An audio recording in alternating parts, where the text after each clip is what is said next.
Hello, my dear students. Welcome to my class. I, Dr. Swati Pandya, welcomes you. We are continuing the chapter 2, Sexual Reproduction in Flowering Plants. Earlier, we have learned about pollination.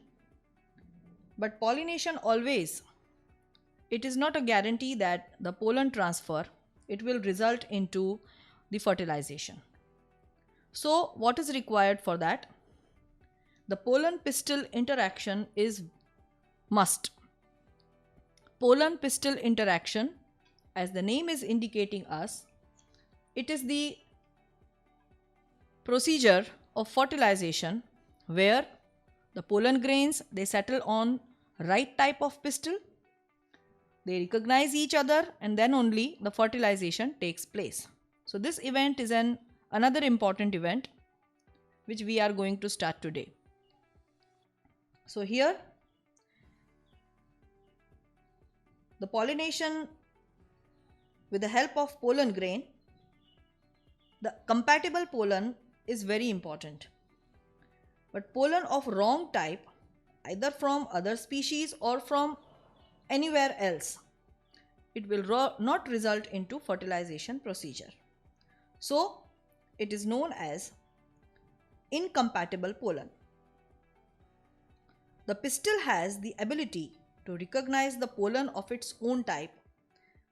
So here it is known as right type of pollen or wrong type of pollen. Right type of pollen is known as compatible pollen and wrong type of pollen is known as incompatible. So compatible is resulting into the fertilization procedure. If the pollen is of wrong type, the pistil will reject the pollen by preventing pollen germination on stigma so that fertilization can be avoided. Let us recall the structure of pistil again.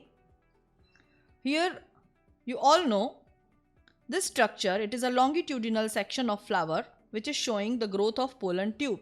But before that, as the pollination is made, this is the stigmatic surface, this whole surface, it is the stigma, then a long style and the base, that is ovary.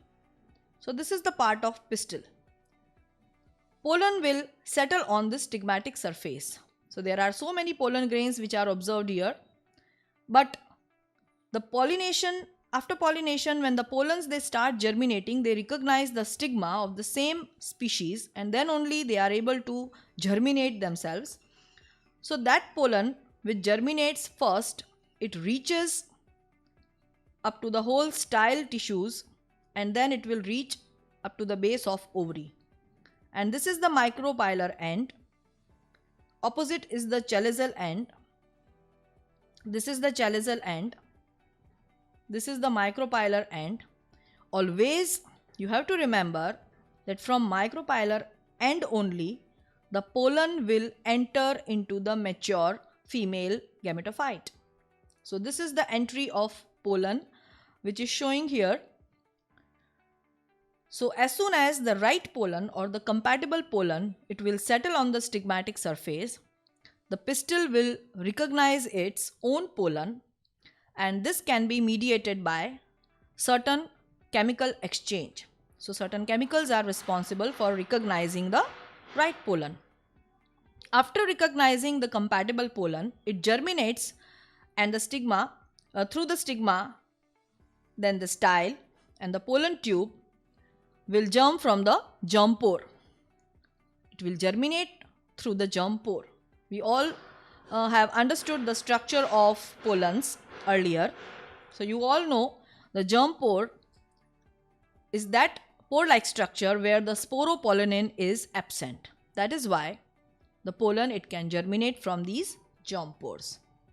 Then the pollen tube grows through the tissues of stigma and style and reach up to the ovary. Let us discuss the next event. What happens after entry of pollen tube through the micropylar end? In some plants, pollen grains are shed at two-celled condition, where one is vegetative cell and another is generative cell. The generative cell divides and forms the two male gametes during the growth of pollen tube. So here you are able to see in this picture. So these are male gametes. So generative cell has developed male gametes and another is vegetative nucleus. But in some other plants, they shed the pollen in three-celled condition. So pollen tubes carry two male gametes from the beginning itself. So in the biodiversity, there are so many variations and exceptions which are present always. After reaching the ovary, the entry of the ovule through the micropyle and then it enters one of the synergids through the filiform apparatus. Here, these filiform apparatus, these are certain finger-like structures which are present at the micropylar end. So, two synergids and one egg cell is always present here. This also we have already completed earlier in the structure of mature embryo sac. So, these filiform apparatus, they will guide the pollen tube for the entry. This is the importance of filiform apparatus, and this term is important also to remember.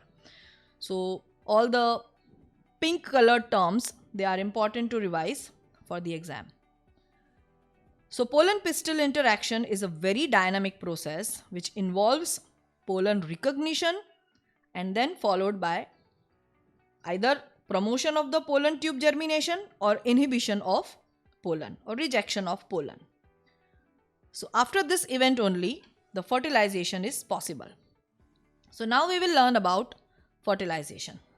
But here I have mentioned a very specific term known as double fertilization. So two times it happens, this question come in your mind, but it is not true. It is not true. Actually, it is a very unique method. And how it happens, let us see. So after the entry of pollen tube through one of the synergids, which is guided by filiform apparatus, the pollen tube releases the two male gametes into the cytoplasm of synergids. One of the male gametes, it will move towards the egg cell and fuses with the nucleus, thus completing syngamy. Syngamy we have learned earlier. The fusion of male and female gamete is known as syngamy. So this will result in the formation of diploid cell, which is also known as zygote. Zygote, we all know, it is having 2n number of chromosomes.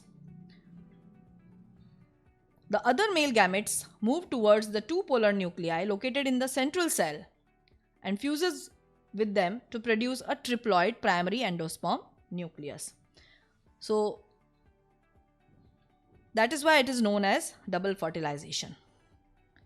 Let us see in the diagram. A diagram, it is showing fertilized embryo sac having zygote as well as primary endosperm nucleus. Shortly, we use the term capital PEN, primary endosperm nucleus. So how it happens? Let us see again. One of the male gametes move towards the egg cell and fuses with its nucleus, thus completing the syngamy. So here the zygote is formed here. This is micropylar end and this is chalazal end. Towards the chalazal end, antipodal cells are present. These are antipodal cells, and opposite is micropylar end where two synergids and one egg cell is present. So here egg cell, in this diagram, egg cell has already fertilized and now it is converted into diploid zygote. So this zygote is formed. So this is one of the fusion, and another fusion, it results into this PEN formation. So this is PEN, primary endosperm nucleus. How it is formed?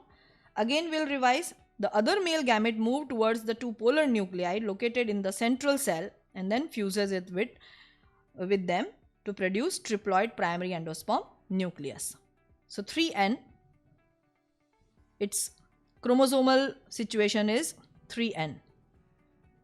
That's why it is known as, since the two type of fusions are there. Right now we have seen syngamy as well as the formation of primary endosperm nucleus. That is why this phenomena is very unique. And such two type of fusions, first is syngamy and another is triple fusion. They takes place, and that is why it is known as double fertilization. It is a very unique event. Here we are able to see after zygote formation, the 4 steps they are clearly seen when we observe the development of embryo. It is clear cut seen, which we will discuss later on. So here some important conditions, some important events we have discussed today. Please revise the topics. They are important to remember. Many times certain questions they are asked from examination point of view. It is important. The diagrams, they are important to remember. Some diagram based questions they are many times asked. So hope you enjoyed this topic. Soon we'll meet with the next topic. So up till then, goodbye students.